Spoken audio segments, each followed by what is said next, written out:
Olá, meu querido, minha querida, uma boa tarde de verdade a todos vocês que estão nos acompanhando. Eu sou o pastor Crécio Rezende, da Comunidade Cristã Paz e Vida, aqui no estado do Paraná, em Curitiba, aonde logo mais, às 18 horas, nós temos um super encontro da família, onde nós vamos abençoar cada lar, cada família, cada pessoa aqui representada, e você já é o meu convidado desde já. Eu quero falar algo importante para que você aprenda a superar dificuldades na sua vida. Existem 3 tipos de tempestades que representam as dificuldades que enfrentamos no dia a dia. E quem é que já não passou ou até está passando por tempestades hoje na vida? Essas 3 tempestades que existem, cada pessoa, quando aprender, vai saber identificar e até como resolver na sua vida. Isso é importante para você. Existe a primeira tempestade, que são situações e dificuldades na vida que o próprio maligno, o próprio inimigo das nossas almas, quer colocar na família, quer colocar no casamento, quer colocar no lar e destruir a pessoa, destruir o matrimônio, destruir a família, destruir o bom andamento da vida. O Evangelho, a palavra de Deus, nos apresenta algumas histórias que nos ensinam isso. Um certo dia, Jesus Cristo estava no mar da Galileia com seus discípulos e eles estavam ali navegando. De repente sobreveio uma forte tempestade. Quando isso aconteceu, os discípulos se assustaram. Essa história muitas pessoas conhecem, podem conferir no Evangelho de Marcos capítulo 5. E Jesus Cristo, logo que se levantou, ele repreendeu aquela tempestade e ordenou para que viesse a paz. Essa tempestade representa esses problemas que o inimigo das nossas vidas, Satanás, ele quer colocar na vida das pessoas para acabar com as pessoas. Lembre-se, Jesus estava atravessando o mar da Galileia e ele vai encontrar na outra margem do mar um rapaz que era conhecido como o endemoniado gadareno.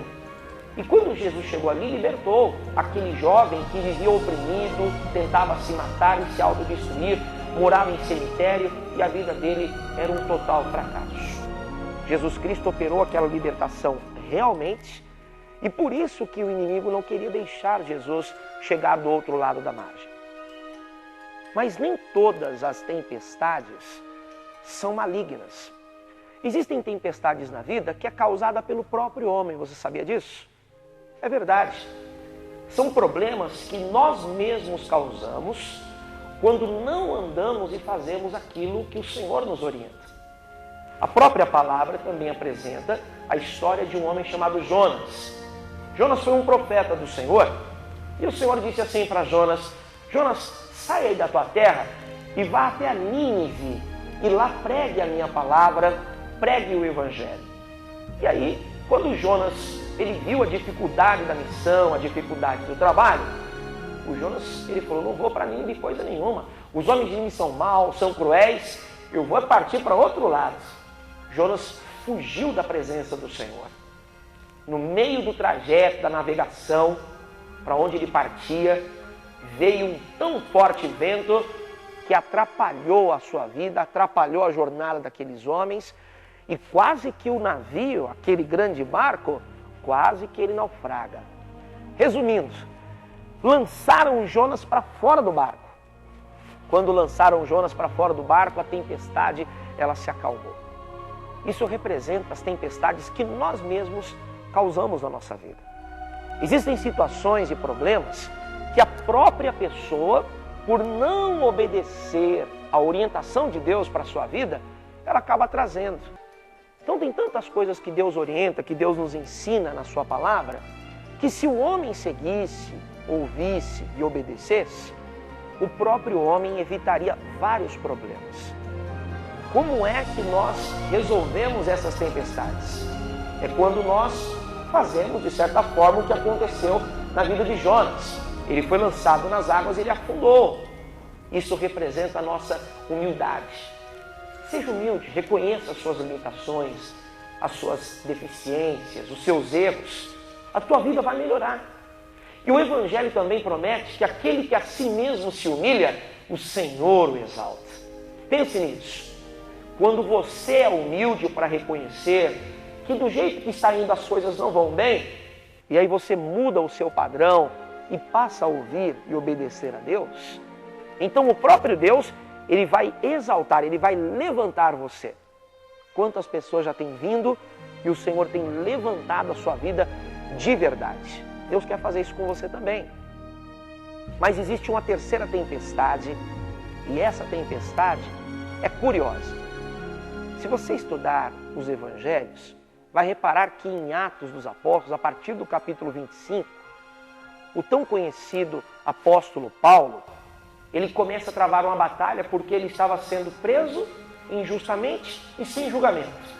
Ninguém julgava o caso de Paulo. Então o apóstolo Paulo, ele solicita que seja enviado para Roma, porque lá ele quer ser julgado por César. Na verdade, o apóstolo Paulo queria evangelizar o maior homem da terra naquela época, que era o imperador César. E quando ele se propôs a isso, ele foi colocado como um prisioneiro dentro de um navio onde existiam vários outros prisioneiros escoltados que estavam indo para Roma também, sendo conduzidos por forte escolta. Acontece que veio uma forte tempestade, e uma tempestade nunca vista. Uma tempestade que durou 1 dia, 2 dias, 3 dias, e acredite, chegou a mais de 15 dias. Nós nunca vimos uma tempestade assim. O fato é que aquela tempestade não era sequer maligna e muito menos pessoal.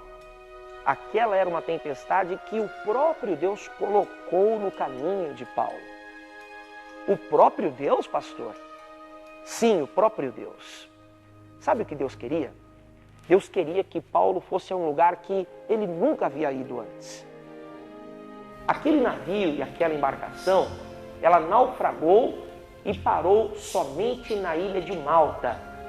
Se você ler Atos 27, 28, você vai conhecer essa história na íntegra. Resumindo, o povo de Malta era um povo bárbaro, um povo distante. O apóstolo Paulo nunca sequer imaginou em ir naquela cidade ou naquela ilha para falar acerca de Jesus. Ali foi um propósito do próprio Deus em levar a palavra para aquele povo que ainda não o conhecia. Veja, o cuidado que Deus teve para fazer com que a sua palavra chegasse até os malteses. Paulo, chegando ali, pregou, orou, milagres, curas, transformação de vidas aconteceu até na ilha de Malta. Você que está me ouvindo aqui em Curitiba ou na região metropolitana do Paraná, e talvez até no litoral ou no interior, veja o cuidado que Deus tem para fazer com que um pouco do conhecimento dessa palavra chegue até a sua vida, chegue até o seu lar. Hoje o Senhor está me usando e me conduzindo até você para lhe dizer que Ele, Jesus, Ele é o seguro da sua felicidade. Quando alguém tem e se entrega ao Senhor Jesus, esta pessoa tem a garantia da paz, da vida e da felicidade completa. Por isso eu tenho um convite para você. Se você está passando por alguma tempestade, se ela for maligna, nós vamos repreender. Se ela for pessoal, o Espírito de Deus te dará forças para você ser humilde e Ele mesmo vai erguer e vai levantar você, como fez com o profeta Jonas. Mas se você está numa tempestade, que é o próprio Deus quem te colocou, então, enquanto você não chegar no local, na condição em que Deus quer, essa tempestade dificilmente vai parar. Venha para Jesus. Jesus, Ele é e tem o melhor para a sua vida. Ele é o seguro da sua felicidade. Quem tem Jesus, aconteça o que acontecer, a paz, a vida e a felicidade vai reinar dentro de você. Por isso eu convido você, a sua família, para logo mais às 18 horas, participar de um encontro de fé conosco aqui na sede estadual da Paz e Vida, localizado em Curitiba, na Avenida Marechal Floriano Peixoto, 8195, a 1 quadra do Terminal do Carmo, onde eu e o Senhor Jesus esperamos por você.